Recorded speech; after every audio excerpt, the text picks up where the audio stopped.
Hello friends, मैं हूं मृण्मय। The dark talks के एक और एपिसोड में आप सबका स्वागत है।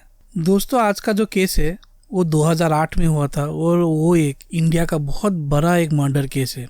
इस मर्डर केस को बोलते हैं नीरज ग्रोवर मर्डर केस और ये 2008 में मुंबई में हुआ था।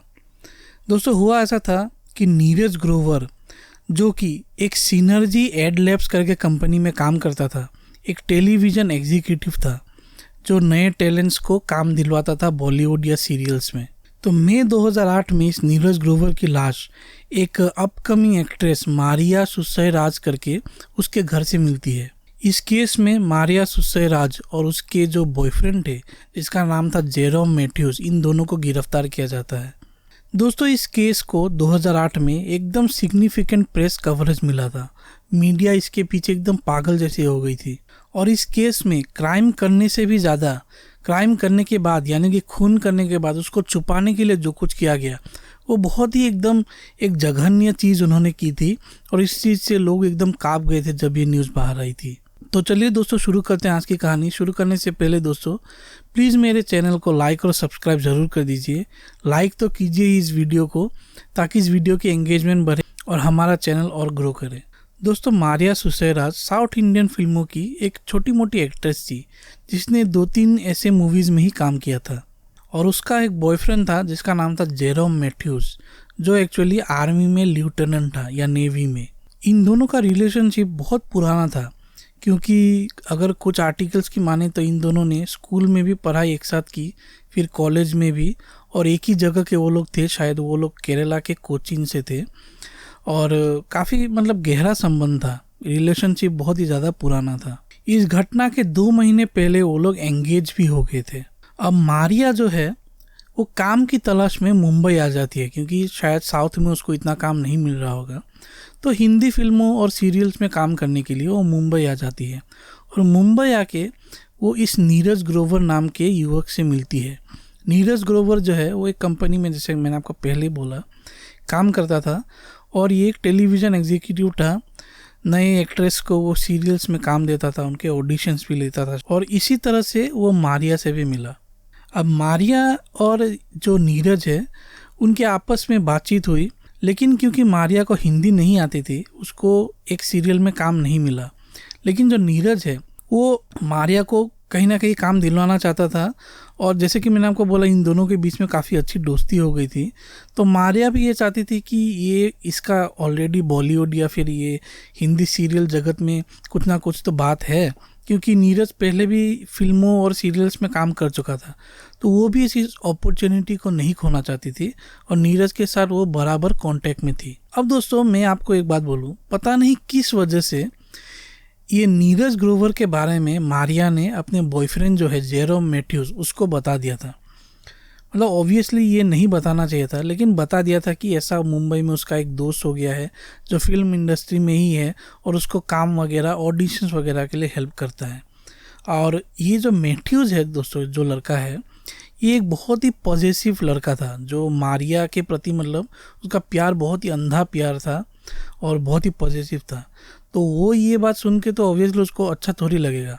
ऊपर से मारिया ने उसको ये भी बोल दिया था कि जो नीरज है उसको मारिया पसंद है, मारिया के ऊपर उसका एक क्रश है। ये भी उसने जेरोम मैथ्यूज को बताया था। अगर खबरों की माने तो मारिया कुछ दिन नीरज ग्रोवर के अपार्टमेंट में भी रुकी थी। एक तरह से अगर ये सब बातें सच हैं तो मारिया और नीरज ग्रोवर का भी एक तरह से एक रिलेशनशिप चल रहा था, जो कि दोस्ती से थोड़ा बढ़कर ही था। अब ये जब घटना हुई थी, यानी कि नीरज ग्रोवर की जो हत्या होने वाली है, वो हुई थी कि जब मारिया है वो पहले मुंबई में किसी घर में थी, लेकिन बाद में वो एक अपार्टमेंट में शिफ्ट हो गई। मारिया की जो फिनेंशियल हालत थी या फिर उसके फैमिली की, वो काफ़ी अच्छी थी, इसीलिए अफोर्ड कर सकी। एक 1 BHK अपार्टमेंट मुंबई में उसने ले लिया और जिस दिन वो लोग शिफ्ट कर रहे थे तो मारिया की नीरज ग्रोवर ही हेल्प कर रहा था शिफ्ट करने में। फिर जब वो लोग अच्छी तरह से सेटल हो गए नए अपार्टमेंट में, तो उस दिन जो डेट था वो था 6 मई 2008। उस दिन नीरज ग्रोवर अपने घर से निकला और मारिया ने जो नया फ्लैट लिया था उस फ्लैट में वो चला गया। लेकिन दोस्तों, उस दिन के बाद से नीरज ग्रोवर को किसी ने नहीं देखा, ना उसके दोस्तों ने, ना उसके परिवार वालों ने।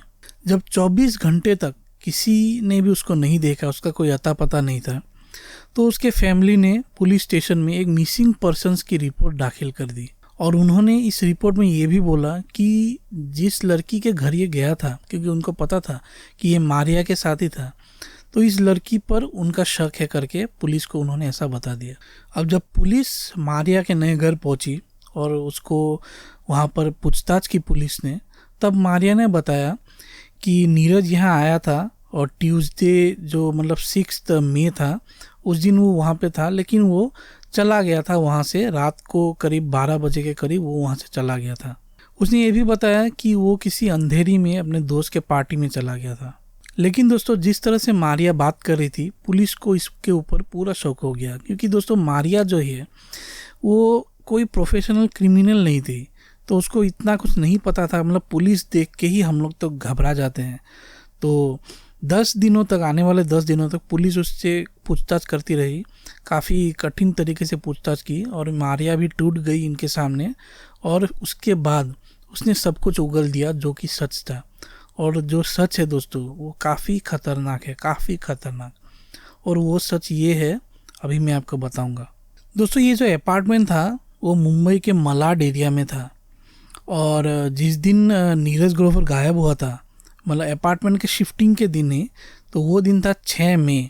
उस दिन जब सारा शिफ्टिंग हो गया तो उसके बाद मारिया ने कोचीन में रह रहे अपने बॉयफ्रेंड जेरोम मैथ्यूज को फ़ोन किया और उसको फ़ोन करके बताया कि मेरा शिफ्टिंग इस नए अपार्टमेंट में हो गया है और ये सब अभी ठीक है।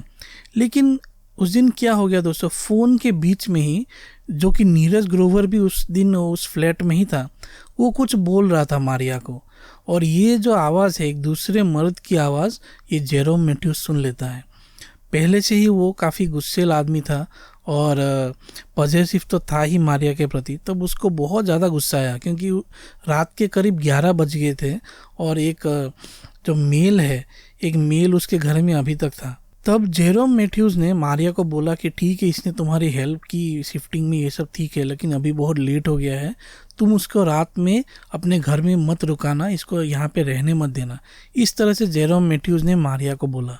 जिस वक्त ये जो टेलीफोन कॉन्वर्सेशन हो रहा था तब जेरोम मैथ्यूज कोचीन में था, मारिया और नीरज तो मुंबई में थे।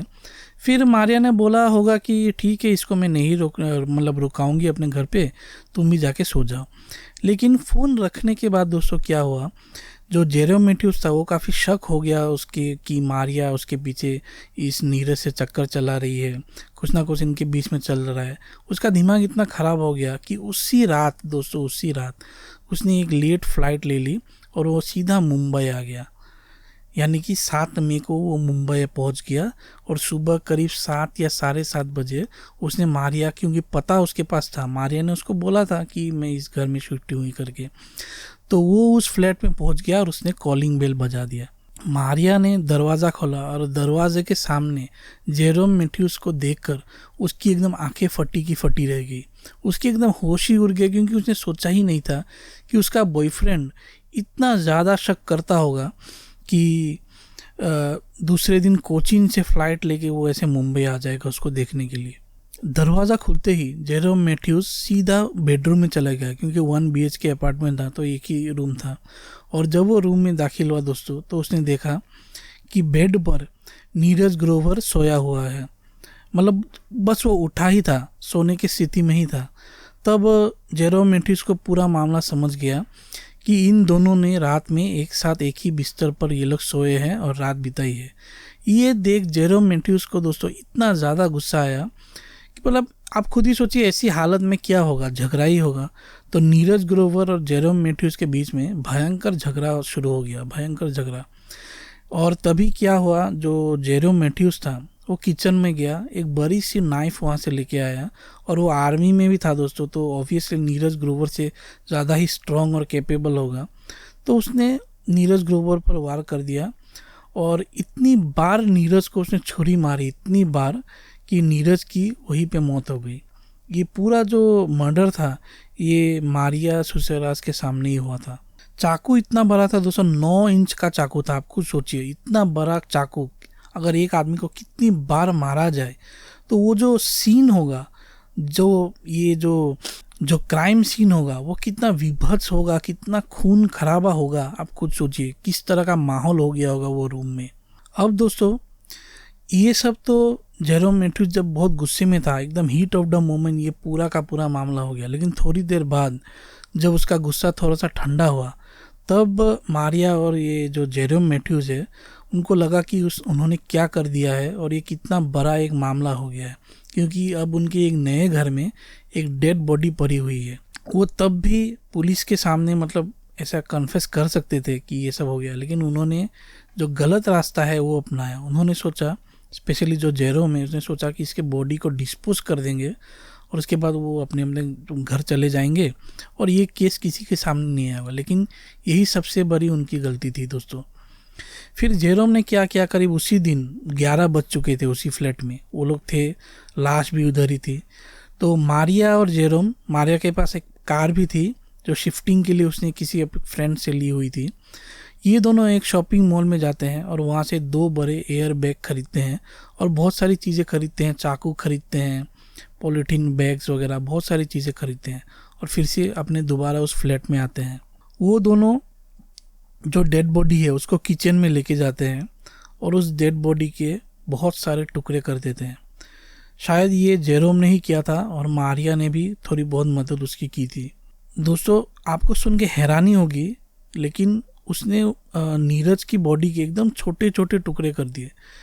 एक डेड बॉडी के 300 टुकड़े कर दिए उसने दोस्तों, नीरज के डेड बॉडी के। आप खुद ही सोचिए, मतलब सुन के ही कैसा दंग हो जाते हैं लोग जब ये चीज़ पहली बार लोगों के सामने आया था कि इस तरीके से जो बॉडी डिस्पोजल किया गया था। 300 टुकड़े कर दिए थे।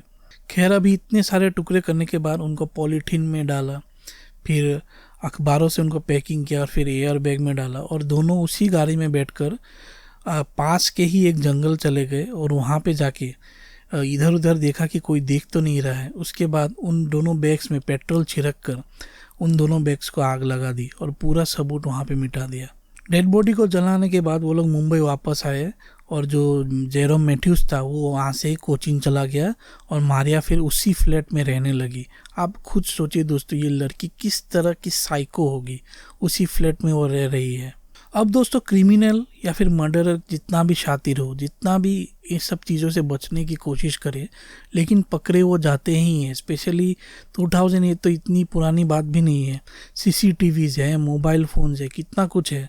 तो पकड़ने के लिए बहुत सारी चीज़ें पुलिस के पास होती है और इन्हीं सब वजह से ये दोनों भी बहुत ही जल्द पकड़े जाते हैं। तो ये कैसे पकड़े जाते हैं ये सुनिए।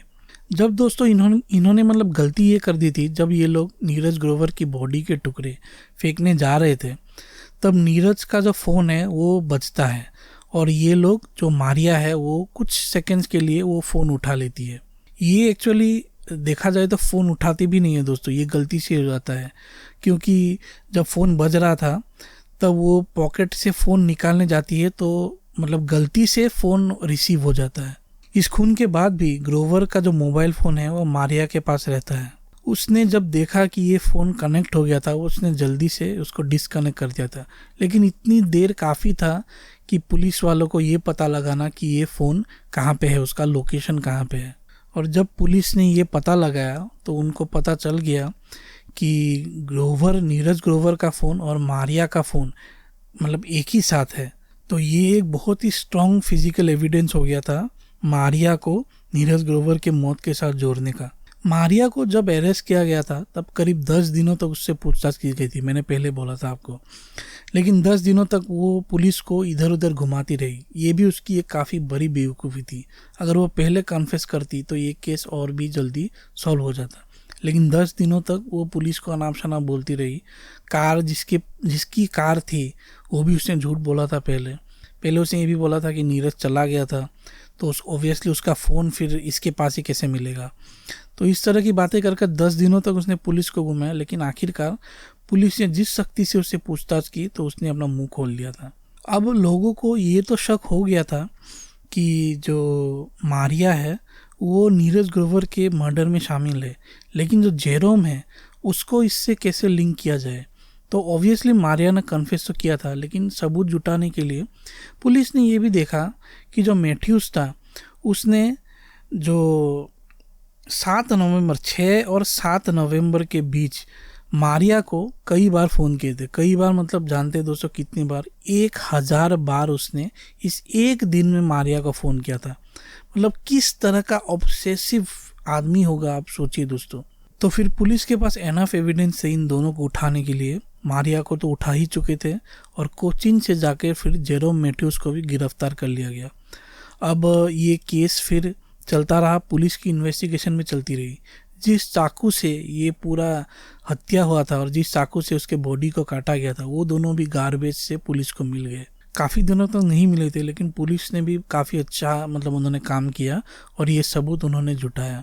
दोस्तों, एक बॉडी को चाकू से मारना, ऊपर से उसके टुकड़े टुकड़े करना, तो अब सोचिए कि वो रूम और जिस घर में ये सब हुआ था उस घर में खून ही खून होगा। तो ये पूरा सबूत मिटाने के लिए भी मारिया और जेरोम ने काफ़ी मतलब मशक्क़त की थी। उन्होंने घर के पूरे वॉल्स को पेंट कर दिया था, केमिकल से घर को धोया था, जितना कुछ आप हो सकता है उन्होंने किया सबूत मिटाने के लिए।